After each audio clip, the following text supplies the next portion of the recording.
awitin, magsiawit kayo sa Panginoon, sandaigdigan. Simulan natin ang ating pagdiriwang sa ngalan ng Ama at ng Anak at ng Espiritu Santo. Amen. Ang pagpapala ng ating Panginoong Hesukristo, ang pag-ibig ng Diyos Ama at ang pakikipagkaisa ng Espiritu Santo naway sumainyong lahat. At sumaiyo rin. Mga kapatid, ngayong araw na ito atin pong ginugunita si San Antonio de Padua, isang pari at pantas ng ating simbahan. Upang tayo'y maging marapat gumanap sa banal na pagdiriwang, aminin muna natin at pagsisihan ang ating mga kasalanan. Inaamin ko sa makapangyarihang Diyos At sa inyo, mga kapatid, na lubha ako nagkasala sa isip, sa salita at sa gawa, at sa aking pagkukulang. Kaya isinasamo ko sa mahal na Birheng Maria, sa lahat ng mga anghel at mga banal, at sa inyo, mga kapatid, na ako'y ipanalangin sa Panginoong ating Diyos. Kaawan tayo ng makapangyarihang Diyos, patawarin tayo sa ating mga kasalanan at patnubayan tayo sa buhay na walang hanggan. Amen. Panginoon, kaawaan mo kami. Panginoon, kaawaan mo kami. Kristo, kaawaan mo kami. Kristo, kaawaan mo kami. Panginoon, kaawaan mo kami. Panginoon, kaawaan mo kami. Manalangin tayo. Ama naming makapangyarihan, ibinigay sa iyong sambayanan si San Antonio bilang mahusay na tagapangaral at tagapanalangin para sa mga pangangailangan. Sa pagtulong niyang masundan namin ang ulirang pamumuhay, madamanawa namin ang iyong saklolo sa kagipitan. Sa pamamagitan ni Jesucristo, kasama ng Espiritu Santo, magpa sa walang hanggan. Amen. Maupo po ang lahat. Pagbasa mula sa unang aklat ng mga hari. Noong panahong iyon, si Nabat ay may ubasan na nasa tabi ng palasyo ni Akab, hari ng Samaria. Nagustuhan ni Akab ang ubasan, kaya't sinabi niya kay Nabat, "Ibigay mo na sa akin ang iyong ubasan at gagawin kong taniman ng gulay pagkat malapit sa aking palasyo. Papalitan ko ng mas mainam na ubasan o babayaran sa iyo." Ngunit ganito ang naging sagot ni Nabat, "Patawarin ako ng Panginoon, ngunit hindi ko po maibibigay sa inyo ang pamana sa akin ng aking mga ninuno." Umuwi si Akab na malungkot at masama ang loob dahil sa sagot ni Nabat. Nagkulong siya sa kanyang silid, hindi makausap at ayaw kumain. Nilapitan siya ni Reyna Jezebel at tinanong, "Ano ba ang isinasama ng loob mo at di ka makakain?" Sumagot ang hari, "Kinausap ko si Nabat na taga Jezreel at inalok ko siyang papalitan o babayaran ang kanyang ubasan. Ngunit tinanggihan ako at ang sabi, hindi raw niya maaaring ibigay sa akin ang kanyang ubasan." Wika sa kanya ni Jezebel, "Halika na, kumain ka at huwag ka nang malungkot. Ireregalo ko sa iyo ang ubasan ni Nabat. Gumawa ang reyna ng ilang sulat sa ngalan ng hari. Tinatakan ng pantatak ng hari at ipinadala sa mga matatanda at namumuno sa lungsod na tinitirahan ni Nabat. Ganito ang sabi niya sa sulat: ipag-utos ninyo ang isang pangkalahatang pag-aayuno. Patayuin ninyo sa Nabat sa harapan ng karamihan. Kumuha kayo ng 2 upahang saksi na maghaharap ng ganitong sumbong laban sa kanya. Tinungayaw niya ang Diyos at ang hari. Pagkatapos, dalhin ninyo siya sa labas ng lungsod at batuhin hanggang mamatay. Tinupad ng matatanda at ng mga pinuno ng lungsod ang utos ni Jezebel. Ipinag-utos nila ang isang pangkalahatang pag-aayuno at iniharap sa madla si Nabat. Lumabas ang 2 saksi na inupahan at siya'y pinaratangan ng ganito. Tinungayaw ni Nabat ang Diyos at ang hari. Kaya't si Nabat ay inilabas ng lungsod at binato hanggang mamatay.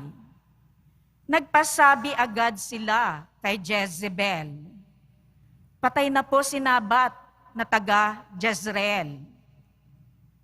Pagkatanggap ng gayong balita, nagpunta si Jezebel kay Akab at sinabi rito, hayan, kunin mo na ang ubasang hindi mo mabili kay Nabat. Hindi na siya makatututol. Patay na siya. Nang malaman ni Akab na patay na si Nabat, pumunta siya sa ubasan upang angkinin iyon. Ang salita ng Diyos. Salamat sa Diyos. Panginoon, ako'y dinggin, pagbigyan sa aking daing. Panginoon, ako'y dinggin, pagbigyan sa aking daing. Ako'y dinggin poon, aking Panginoon, sana'y pakinggan mo ang aking panaghoy. Diyos ko at Hari, lingapin mo ngayon itong tumatawag at napatutulong. Panginoon, ako'y dinggin, pagbigyan sa aking daing. Ang gawang masamay, di mo kalulugdan. Ang gawaing hidway, di mo papayagan. Ang mga palalot, masasamang asal, iyong itatakwil at kasusuklaman. Panginoon, ako'y dinggin, pagbigyan sa aking daing. Parurusahan mo, yaong sinungaling, pati mararahas at ang mga taksil. Panginoon, ako'y dinggin, pagbigyan sa aking daing. Tumayo na po ang lahat.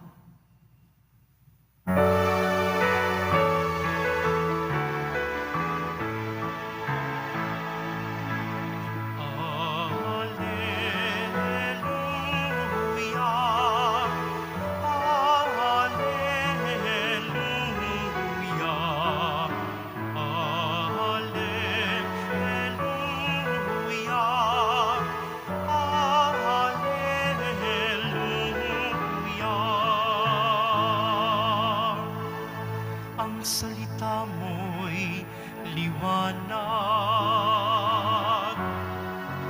tanglaw sa aking paglakad, sa paghakbang sa iyong landas.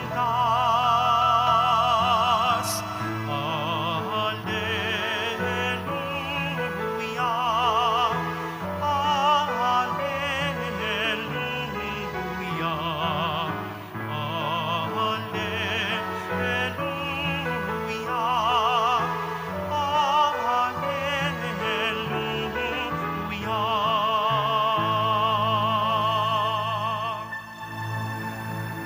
Sumainyo ang Panginoon. At sumaiyo rin. Ang mabuting balita ng Panginoon ayon kay San Mateo. Papuri sa iyo, Panginoon.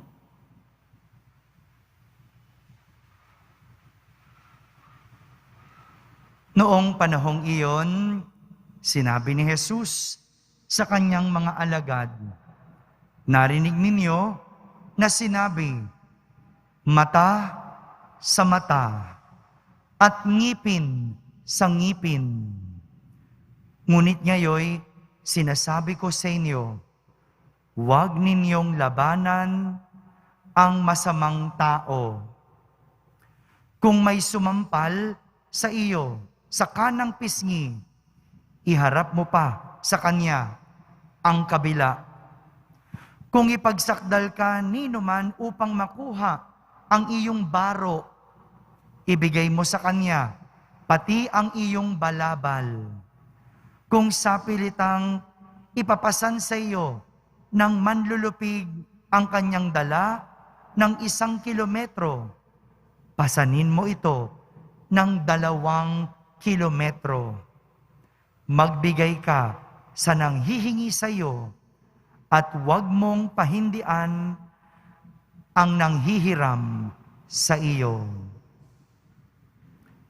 Mga kapatid, ang mabuting balita ng Panginoon. Pinupuri ka namin, Panginoong Hesukristo. Maupo po ang lahat.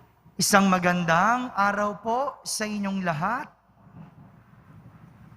Hindi karahasan ang kasagutan sa anumang labanan, kundi kabutihan. Ito po yung nais ituro ni Jesus sa ating ebanghelyo ngayon.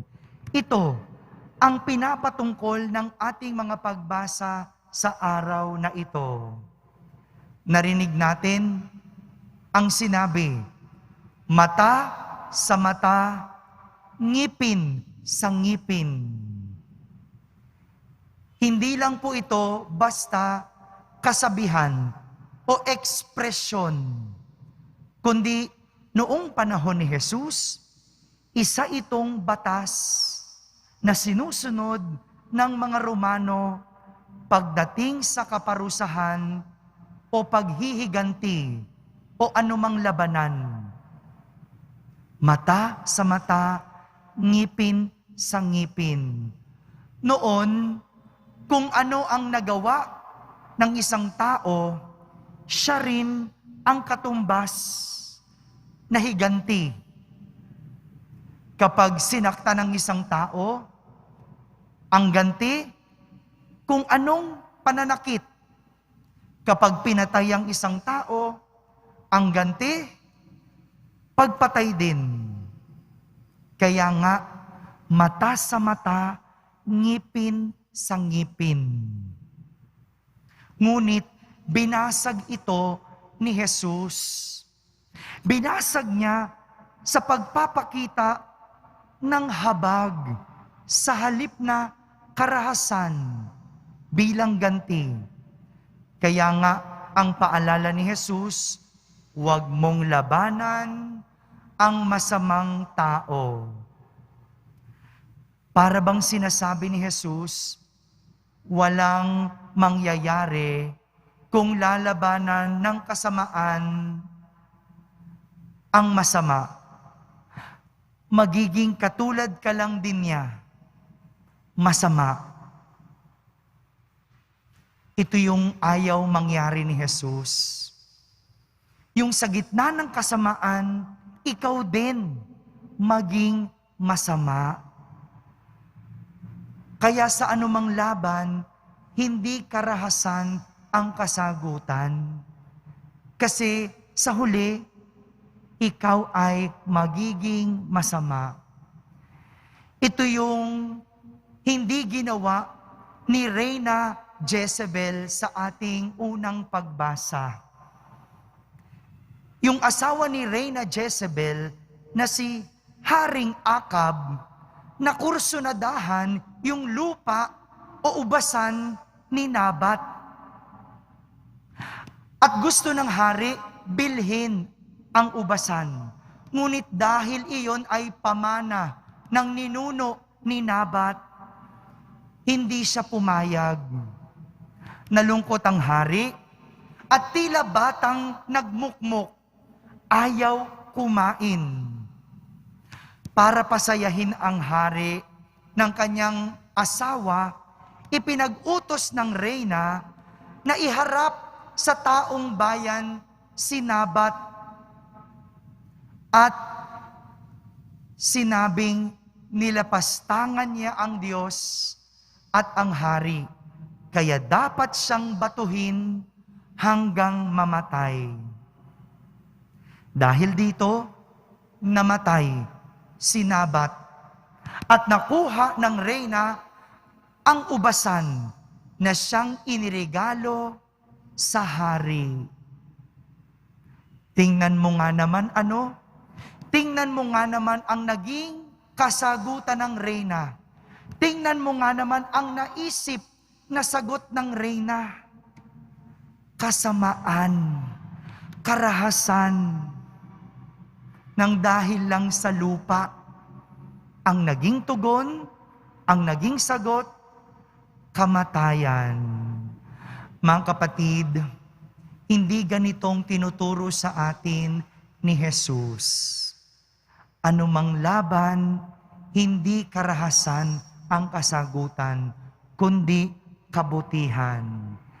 Minsan, ganito yung nangyayari sa atin. Yung sinisingil mong pautang, ayaw magbayad, kaya ang sagot mo, ang ganti mo, hihiyain mo yung tao. Di ba ganyan? O kaya, kapag ikaw ay sinaktan, ang sagot mo, sasaktan mo rin. Kapag ikaw ay niloko, lolokohin mo rin. Kapag ikaw ay dinaya, dadayain mo rin. Kung ganito ng ganito ang mangyayari, talagang magiging magulo ang mundo. Mahirap man ang tinuturo ni Jesus, ngunit kapayapaan at kaayusan ang magiging resulta at kasagutan. Ito yung hamon sa atin at ito yung aral na tinuturo sa atin. Huwag labanan ng kasamaan ang isa pang kasamaan, sapagkat kahit kailan, hindi magiging kasagutan ang kasamaan, kundi dapat ang sagot, kabutihan. Amen. Tumayo po ang lahat.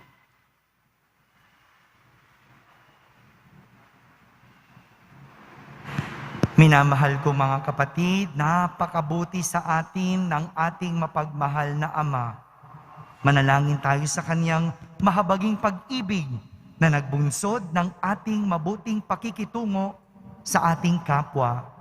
Ating sambitin sa bawat panalangin, Ama, gawin mo kaming ganap sa iyong pag-ibig. Ama, gawin mo kaming ganap sa iyong pag-ibig.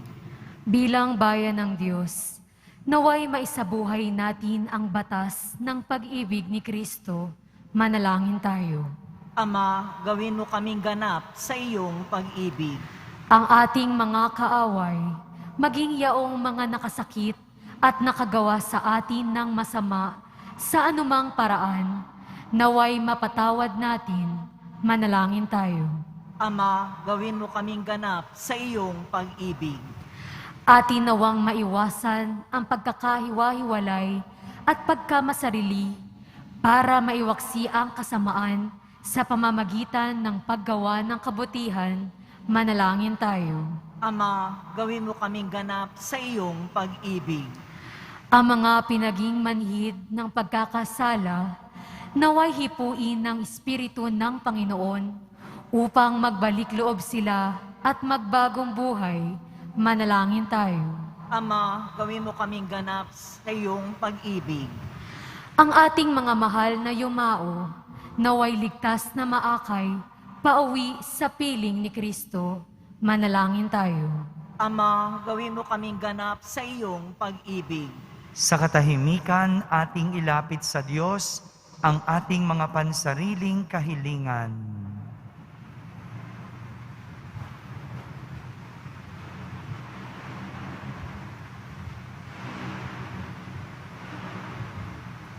Manalangin tayo. Ama, gawin mo kaming ganap sa iyong pag-ibig. Panginoon ng sambayanan, habang aming itinataas ang mga panalangin ito, tulungan mo kaming magkasama-samang lumago at mapaglabanan ang pagkakaaway-away at hindi pagkakasundo. Hinihiling namin ito sa pamamagitan ni Kristo na aming Panginoon. Amen. Maupo po ang lahat.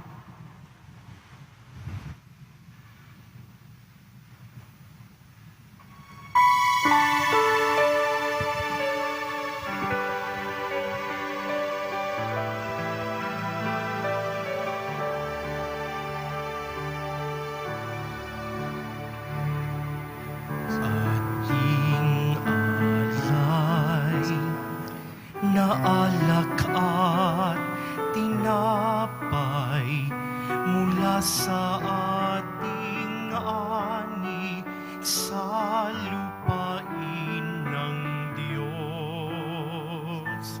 Nating mahal na siya na rin naging dulot na tayo'y may maihain sa hapag.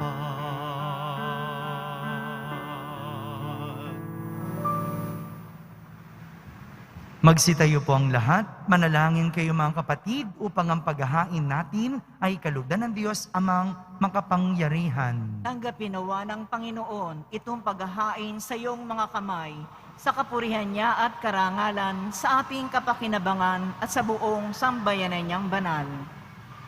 Ama naming lumikha, kaming mga gumaganap sa paghahain ito ay puspusin nawa ng kaloob ng Espiritu Santo na kaliwanagan ng pananampalatayang lubusang sumikat kay San Antonio para ang kadakilaan mo ay mahayag sa pamamagitan ni Jesucristo kasama ng Espiritu Santo magpasawalang hanggan. Amen. Sumainyo ang Panginoon. At sumaiyo rin. Itaas sa Diyos ang inyong puso at diwa. Inaas na namin sa Panginoon. Pasalamatan natin ang Panginoong ating Diyos. Marapat na siya ay pasalamatan. Ama naming makapangyarihan, tunay ngang marapat na ikaw ay aming pasalamatan sa pamamagitan ni Jesucristo na aming Panginoon.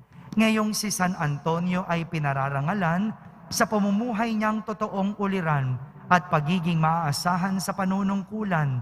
Kaya't si Jesucristo na maaasahan sa katapatan ay inihayag sa pangangasiwa sa sambayanan.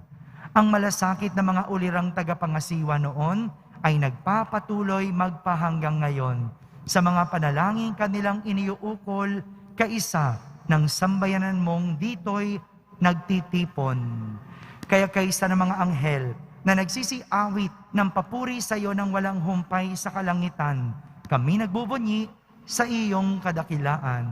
Santo, Santo, Santo, Panginoong Diyos ng mga hukbo, napupuno ang langit at lupa ng kadakilaan mo, o sana sa kaitaasan, pinagpala ang naparirito sa ngalan ng Panginoon, o sana sa kaitaasan.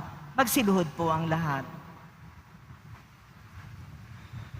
Ama naming banal, ikaw ang bukal ng tanang kabanalan. Kaya't sa pamagitan ng iyong Espiritu ay gawin mong banal ang mga kaloob na ito upang para sa amin ay maging katawan at dugo ng aming Panginoong Hesukristo. Bago niya pinagtiisang kusang loob na maging handog, hinawakan niyang tinapay, pinasalamatan kanya, pinaghati-hati niya iyon. Iniabot sa kanyang mga lagad at sinabi, "Tanggapin ninyong lahat ito at kanin. Ito ang aking katawan na inihahandog para sa inyo."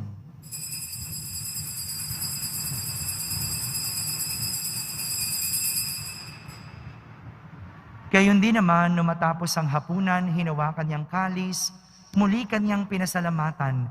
Iniabot niyang kalis sa kanyang mga lagad at sinabi, "Tanggapin ninyong lahat ito at inumin. Ito ang kalis ng aking dugo, ng bago at walang hanggang tipan. Ang aking dugo na ibubuhos para sa inyo at para sa lahat, sa ikapagpapatawad ng mga kasalanan. Gawin ninyo ito sa pag-alaala sa akin."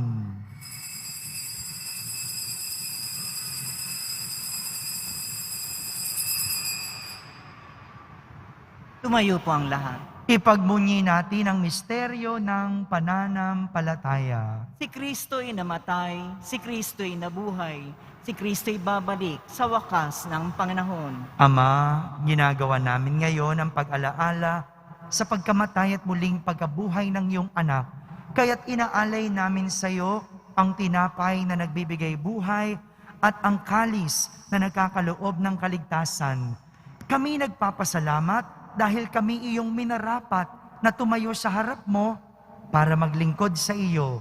Isinasamo namin kaming magsasalo-salo sa katawan at dugo ni Kristo ay mabuklod sa pagkakaisa sa pamamagitan ng Espiritu Santo.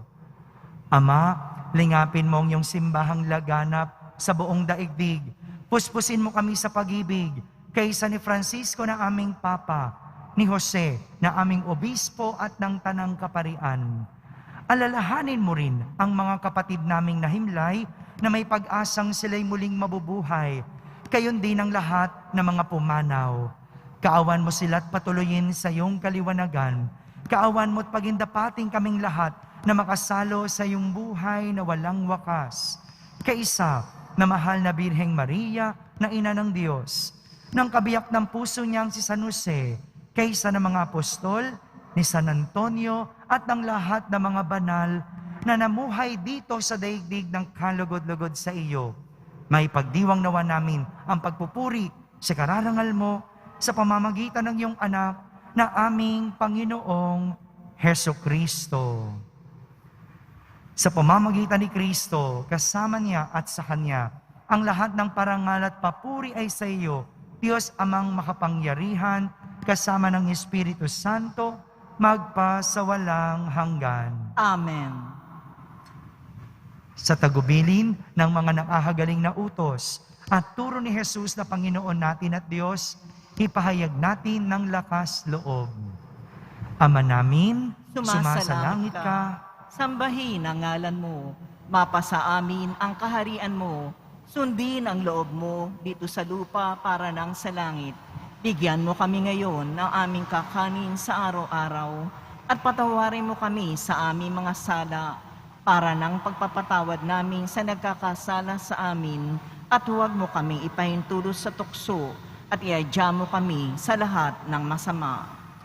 hinihiling namin kami iadya sa lahat ng masama, pagkalooban ng kapayapaan araw-araw, iligtas sa kasalanan at ilayo sa lahat ng kapahamakan.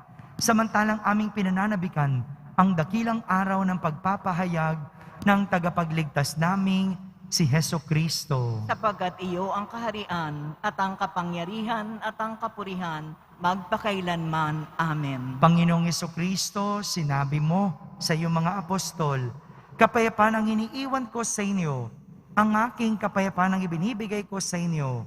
Tunghayan mo ang aming pananampalataya at huwag ang aming pagkakasala. Pagkalooban mo kami ng kapayapaan at pagkakaisa ayon sa iyong kalooban, kasama ng Espiritu Santo, magpasawalang hanggan. Amen. Ang kapayapaan ng Panginoon ay laging sumainyo. At sumaiyo rin. Magbigayin kayo ng kapayapaan sa isa't isa.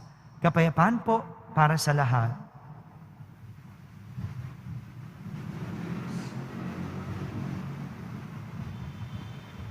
Kordero ng Diyos na nag-aalis ng mga kasalanan ng sanlibutan, maawa ka sa amin. Kordero ng Diyos na nag-aalis ng mga kasalanan ng sanlibutan, maawa ka sa amin. Kordero ng Diyos na nag-aalis ng mga kasalanan ng sanlibutan, ipagkaloob mo sa amin ang kapayapaan. Magsilod po ang lahat. Ito ang kordero ng Diyos, itong naghalis ng mga kasalanan ng sanlibutan. Mapalad ang mga inaaniyahan sa kanyang piging. Panginoon, hindi ako karapat-dapat na magpatuloy sa iyo, ngunit sa isang salita mo lamang ay gagaling na ako.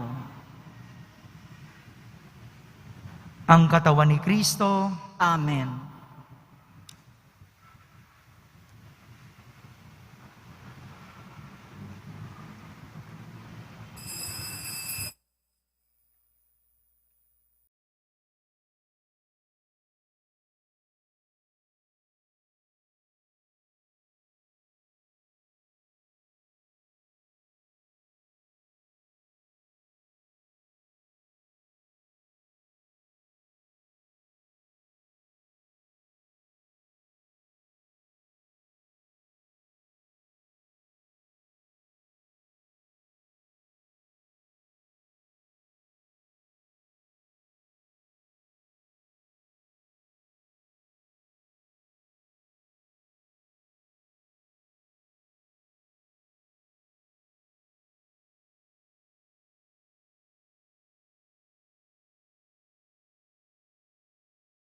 manalangin tayo. Ama naming mapagmahal, kami tumanggap sa banal na pakikinabang ay dumadalangin sa pagbubunsod ng pangaral ni San Antonio upang mamalagi nawang tumatanaw ng utang na loob sa kinamtan naming iyong mga idinulot sa pamamagitan ni Jesucristo kasama ng Espiritu Santo magpasawalang hanggan. Amen. Sumainyo ang Panginoon. At sumaiyo rin. Pagbabasbas ng Poong Yesus Nazareno. Mahal na Poong Yesus Nazareno, ipinahayag mo sa pamamagitan ng krus ang walang maliw na pag-ibig ng Diyos sa sangkatauhan. Pakinggan mo ang kahilingan ng iyong angkan na nagsusumamo sa iyo.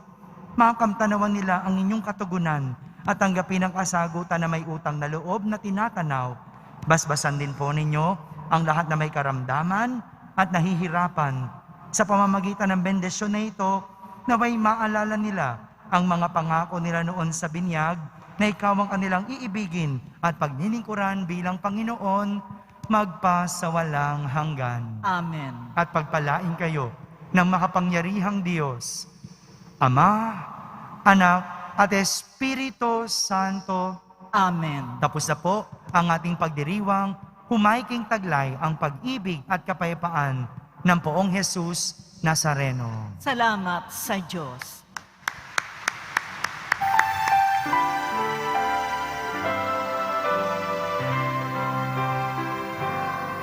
Nuestro Padre Jesus Nazareno, sinasamba ka namin, binibintungo ka namin, aral mo ang aming buhay at kaligtasan. Nuestro Padre Jesus Nazareno, iligtas mo kami sa kasalanan. Ang krus mo kinamatayan ay sagisag ng aming kaligtasan. Nuestro Padre Jesus Nazareno, dinarangal ka na amin. Nuestro Padre Jesus Nazareno, nilulwalhati ka namin. Nuestro Padre Jesus Nazareno, dinarangal ka na amin. Nuestro Padre Jesus Nazareno, nilulwalhati